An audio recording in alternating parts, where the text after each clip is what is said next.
Alors, Bezrat Hashem, la Gemara ce matin, Baba Metzia, la page 75b.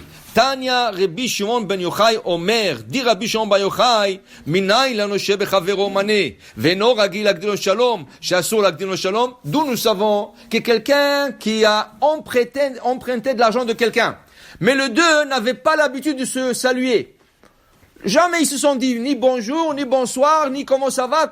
Maintenant, l'autre, Reuven, il est parti chez Shimon, j'ai besoin $1000, je peux me prêter? Il dit oui, avec plaisir, pas de problème, il lui a donné. Maintenant, il dit, il n'a pas le droit d'aller lui dire bonjour. Pourquoi? Tu n'avais pas l'habitude de lui dire bonjour. Pourquoi tu lui dis bonjour? Parce qu'il t'a prêté de l'argent. Dit Rabbi Shimon bar Yochai, c'est considéré comme des intérêts. Ribit. D'où ce qu'il tire ça, Rabbi Shimon bar Yochai, du verset. Sheneemar, Nesher kol davar asher ishach. Mazé davar, dibour. Alors, il te dit, même une parole peut être considérée comme intérêt. Ça veut dire que non seulement si tu as prêté $1000 et tu lui rends $1001, c'est intérêt, même de lui dire bonjour quand tu n'avais pas l'habitude de le dire, c'est considéré comme intérêt. Pourquoi tu l'as pas salué jusqu'à maintenant? Rien que parce qu'il t'a prêté de l'argent, maintenant il sait ça que tu salues. C'est intérêt ça. Tu n'as pas le droit de le dire. Si tu avais de bons termes avec lui, tu disais toujours, ça va. Mais de dire shalom, parce qu'il t'a prêté, ça c'est d'intérêt. Dis le continue la Gemara. Amar Abaye, sache une chose, c'est pas seulement celui qui a prêté de l'argent avec intérêt qui est en défaut. Celui qui a emprunté, il est en défaut. Et s'il y a des témoins, eux aussi ils sont en défaut. Tous les trois. Celui qui a prêté, celui qui a emprunté et celui qui a témoigné. Tous les trois, ils sont en défaut et ils supportent ça par deux versets. Tanya, il dit ici, Rabbi Shimon Omer, dit Rabbi Shimon, malver ribit, yoter mima shemarvichim mafsidim. Qu'une personne qui prête son argent avec intérêt ne pense pas qu'il va faire de l'argent. Oui, il va faire de l'argent au début, mais tout ce qu'il va faire comme argent, Akadosh Baruch Hu va assurer qu'il le perd. Alors il s'est accumulé avec des péchés et à la fin sans argent. Et il dit ici, velo od, et pas seulement cela, celui qui prête avec intérêt, qu'est-ce qu'il dit? Au fin fond, qu'est-ce qu'il est en train de dire? Il dit la Gemara, Shemasemi Moshe Rabbeinu chacham vetorato emet veomrim ilo haya yodea Moshe Rabbeinu she'arev hadavar lo haya kotvo. Ils disent Moshe Rabbeinu c'était pas un homme d'affaires. Moshe Rabbeinu il savait, c'était un homme de yeshiva, ils connaissent pas, c'est pas des gens de business. Pourquoi? Parce que si Moshe Rabbeinu connaissait qu'est-ce que c'est des intérêts, que tu peux faire de l'argent, il aurait jamais écrit ça dans la Torah. Est-ce que c'est Moshe Rabbeinu qui l'a écrit d'abord? C'est Akadosh Baruch Hu. Okay? Est-ce que ça veut dire que tu considères maintenant qu'Akadosh Baruch Hu qui ne sait pas qu'est-ce que c'est business? Il ne sait pas comment la bracha de l'argent. Has vesham, ça c'est de la pikorosut. Ça c'est de aller contre la Torah de Moshe Rabbeinu. Si la Torah te dit c'est interdit de gagner cet argent de telle manière, c'est interdit. Le Rav Ben Ishraï dit, dans Birkat Amazon, c'est écrit là-bas, Arachaman, où il fanesenu b'chavod, velo b'isur. B'chavod velo b'izui.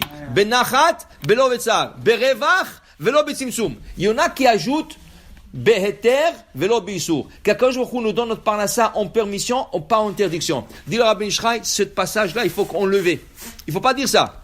C'est pas Kadosh Baruch Hu qui va choisir que tu vas faire une business cachère ou pas. C'est toi qui le choisis. C'est ton libre arbitre. Alors dans ce cas, tu ne peux pas dire à Rachaman que Hachem fasse que je gagne mon argent en permission et pas en interdiction. C'est toi qui l'as choisi. Alors si tu penses de gagner de l'argent avec intérêt, c'est interdit. Les intérêts, c'est pas seulement de l'argent. Il y a plusieurs formes des intérêts. Exemple, quelqu'un vient, il veut te prêter, il veut emprunter la carte Visa. Tu lui as prêté. Qu'est-ce que tu vas faire? Il a besoin d'acheter quelque chose.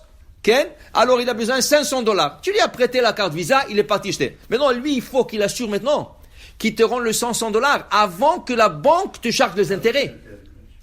Parce que si ta banque te charge les intérêts, tu n'as pas le droit de lui réclamer les intérêts. Lui, il vient, il te dit, non, écoute, moi je vais te le payer, hein. Tu as eu des intérêts, moi je te le paye. Même s'il vient seul te le donner, tu n'as pas droit. Ça veut dire que si la banque t'a chargé des intérêts, tu as besoin de lui rendre exactement qu'est-ce qu'il a prêté, emprunté, et pas que ce que les intérêts sont accumulés. La même chose, un prêt. Le gars, tu lui as prêté de l'argent, tu as pris un crédit de la banque, il t'a dit, je te le rends ça dans une semaine. 1 an, 2 ans, et les intérêts se sont accumulés, tu n'as pas le droit de lui charger les intérêts. Seulement le capital. 1. 2. Tu rentres dans quelqu'un, il veut acheter une maison, il n'a pas un bon crédit à la banque. ou la banque le refuse pour une raison ou pour une autre. Okay? Alors il va chez son père, il va chez son ami, chez son frère. Est-ce que tu peux prendre un prêt pour moi de la banque? Et moi je le paye. Comment il lui paye? Alors l'autre il prend, par exemple, et on va dire que le paiement mensuel, on va dire c'est $1000 par mois. Okay? Et dans le $1000, il y a aussi des intérêts. Maintenant, à qui il paye ça? Alors on va dire, Réhouven, il est parti chez Shimon, est-ce que tu peux prendre un prêt pour moi? Oui, pas de problème. Voilà, il a pris un prêt à la banque. Et maintenant, Réhouven, chaque mois, sans faute, il met dans le compte de Shimon $1000. Et Shimon met le $1000, il paye ça, il paye la banque. Ça, c'est considéré ribit, intérêt. Pourquoi? Parce que, en vérité, regardez qu'est-ce qui se passe ici. La banque, elle connaît Shimon, elle ne connaît pas Réhouven. Pour la banque, le responsable, c'est Shimon. Maintenant, Réhouven, il donne l'argent à Shimon. Mais il le donne, le $1000. Dans le $1000, il y a aussi des intérêts. Okay? Maintenant, qu'est-ce que tu vas dire? Non, mais c'est pas à lui qui donne, c'est à la banque. Non! La banque ne connaît pas Shimon, elle lui a pas donné le prêt. Le prêt a été donné à Shimon, pas à Réhouven. Alors le problème maintenant, quand tu rends $1000 chaque mois à celui qui t'a fait faveur de prendre un prêt à la banque, c'est comme si tu avais payé à lui les intérêts. Et lui, il s'arrange avec la banque. Interdit. Alors, qu'est-ce qu'il faut faire? Dans ce cas, un père qui veut prendre un prêt à la banque pour son fils, il doit faire un contrat avec son fils. Moi, je te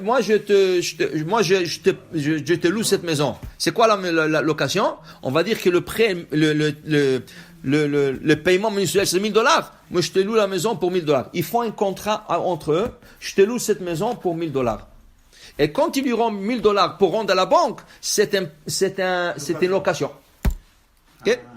Location. La même chose. Celui qui est un dealer de voitures, lui, il n'a pas droit de charger des intérêts pour la location à long terme. Okay? Il n'a pas droit. À moins qu'il il t'accroche avec la banque. Ça veut dire, toi, tu as affaire avec la banque directement. Alors, la banque, tu connais à toi, pas à lui. Là, c'est bon. Okay? En Israël, tous les banques, ils ont ce qu'on appelle Eteriska. Eteriska, c'est un contrat spécial qui te permet de prendre des intérêts parce que la forme de ce contrat, c'est une association. Vous êtes tous les deux associés. Et si tu perds, tu perds dans le business pour lequel tu as emprunté de l'argent, la banque n'a pas le droit de charger des intérêts que le capital. Si tu ne perds pas, la banque, elle est associée avec toi. Alors, elle te charge les intérêts comme profit de deux côtés.